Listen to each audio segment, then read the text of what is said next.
जय गुरुदेव, जय गायत्री माता। श्रीमद् भागवत पुराण अष्टम स्कंद दूसरा अध्याय। गिरहा के द्वारा गजेंद्र का पकड़ा जाना। श्री सुखदेव जी कहते हैं कि परीक्षित क्षीर सागर में त्रिकूट नाम का एक प्रसिद्ध सुंदर एवं श्रेष्ठ पर्वत था। वह 10,000 योजन ऊंचा था।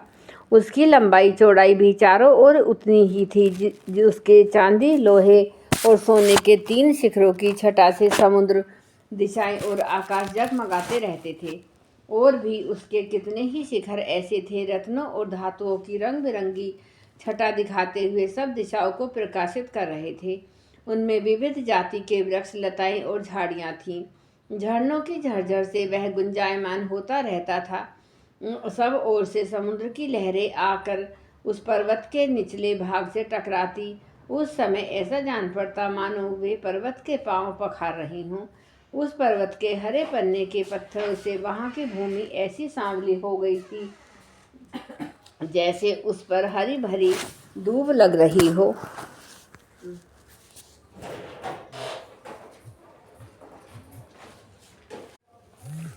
उसकी कंदराओं में सिद्धचारण, गंधर्व, विद्याधर, नाग, किन्नर और अप्सराएं आदि विहार करने के लिए प्राय बने ही रहते थे।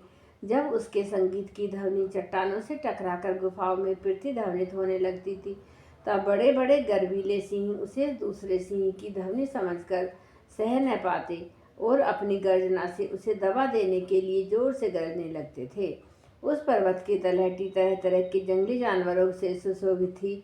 अनेकों प्रकार के वृक्षों से भरे हुए देवताओं के उद्यान में सुंदर सुंदर पक्षी उधर कंठ से चहकते रहते थे। उस पर बहुत सी नदियां और सरोवर भी थे। उनका जल बड़ा निर्मल था। उनके पुलिन मणियों की बालू चमकती रहती थी।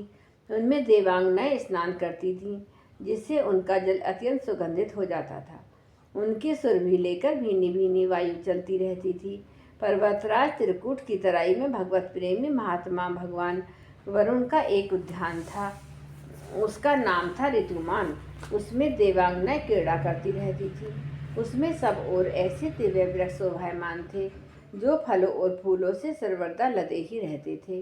उस उद्यान में मंदार, परिजात, गुलाब, अशोक, चंपा, तरह तरह के आम, पयाल, कटहल, आमड़ा, सुपारी, नारियल, खजूर, बिजोरा, महुआ, साखू, ताड़, तमाल, असन, अर्जुन, रीठा, गूलर, पाकर, बरगद, पलास, चंदन, नीम, कचनार, साल, देवदारू, दाख, ईख, केला, जामुन, बेर, रुद्राक्ष, हरे, आंवला, बेल, कैथ, नींबू और भिलावे आदि के वृक्ष लहराते रहते थे। उस उद्यान में एक बड़ा भारी सरोवर था। उनमें सुनहले कमल खिले रहे थे और भी विविध जाति के कुमुद, उत्पल, कहार, शतदल आदि कमलों की अनूठी छटा छिटक रही थी। मतवाले भोरे गूंज रहे थे। मनोहर पक्षी कलरव कर रहे थे। हंस, कार्णव, चक्रपाक और सारस दल के दल भरे हुए थे। पनडुब्बी, बत्तख और पपीहे गूंज रहे थे। मछली और कछुओं के चलने से कमल के फूल हिल जाते थे, जिससे उनका पराग झड़कर जल को सुंदर और सुगंधित बना देता था। कदम, बैंत, नरकल, कदलंबा, वेन आदि वृक्षों से घिरा था। कुंद, कुरवक, कट, सरैया, अशोक, शीर्ष, वन मल्लिका, लिचोड़ा, हार सिंघार, सोन, जूही, नाग, पुन्नाग, जाति मल्लिका, सतपत्र, माधवी और मोगरा आदि सुंदर सुंदर पुष्प वृक्ष एवं तट के दूसरे वृक्षों से भी जो प्रत्येक ऋतु में हरे भरे रहते थे, वह सरोवर शोभायमान रहता था। उस पर्वत के घोर जंगल में बहुत सी हथनियों के साथ एक गजेंद्र निवास करता था। वह बड़े बड़े शक्तिशाली हाथियों का सरदार था। एक दिन वह उसी पर्वत पर अपनी हथनियों के साथ कांटे वाले कीचक, बांस, बेत, बड़ी बड़ी झाड़ियों और पेड़ों को रौंदता हुआ घूम रहा था। उसकी गंध मात्र से सिंह, हाथी, बाघ, गेंडे आदि हिंस जंतु, नाग तथा काले गोरे शारक और चमड़ी गाय डर कर भाग जाया करते थे। और उसकी कृपा से भेड़िए, सुअर, भैंस, रीछ, शल्य, लंगूर तथा कुत्ते, बंदर, हिरण, खरगोश आदि क्षुद्र जीव सब कहीं निर्भय विचरते रहते थे। उसके पीछे पीछे हाथियों के छोटे छोटे बच्चे दौड़े रहते थे। बड़े बड़े हाथी और हथनियाँ भी उसे घेरे हुए चल रही थी। उसकी धमक से पहाड़ एक बार भी कांप उठता था। उसके गंध स्थल से टपकते हुए मद का पान करने के लिए साथ साथ भौरे उठते जा रहे थे। मद के कारण उसके नेत्र विह्वल हो रहे थे। बड़े जोर की धूप थी, इसलिए वह व्याकुल हो गया और उसे तथा उसके साथियों की प्यास भी सताने लगी। उस समय दूर से ही कमल की पराग से सुवासित वायु की गंध सूंघकर वह उस सरोवर की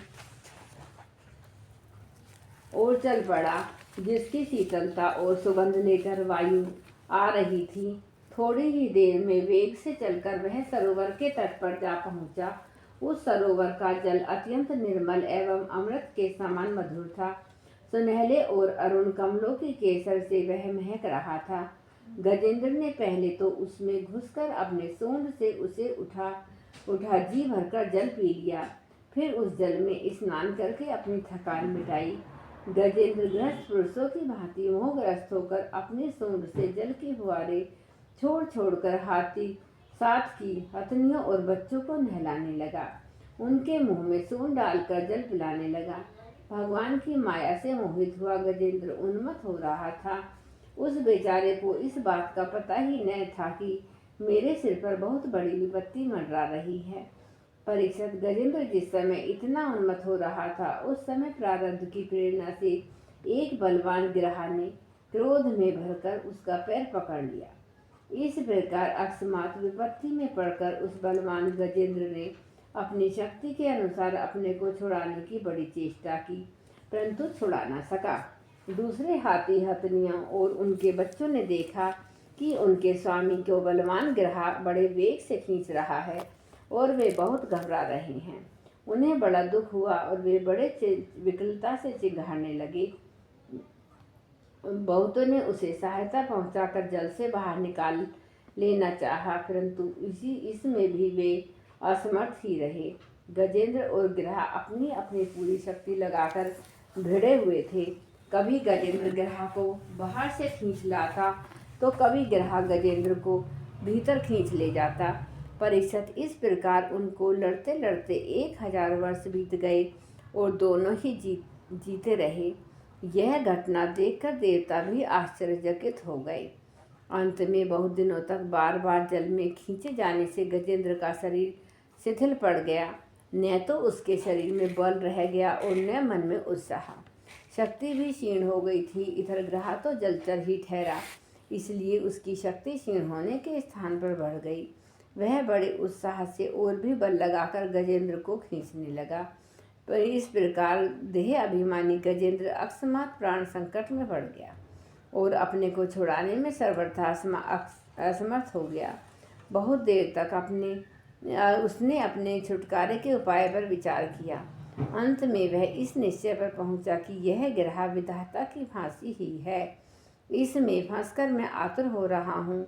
जब मुझे मेरे बराबर के हाथी भी इस विपत्ति से न उबार सके, तब ये बेचारी हथनियाँ तो छोड़ा ही कैसे सकती हैं।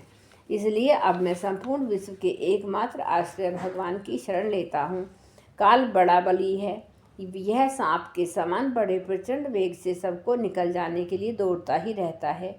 इससे अत्यंत भयभीत होकर जो कोई भगवान की शरण में चला जाता है, उसे वे प्रभु अवश्य अवश्य बचा लेते हैं। उनके भय से भयभीत होकर मृत्यु भी अपना काम ठीक ठाक पूरा करती है। वही प्रभु सबके आश्रय हैं। मैं उनकी शरण ग्रहण करता हूँ। जय गुरुदेव, जय गायत्री।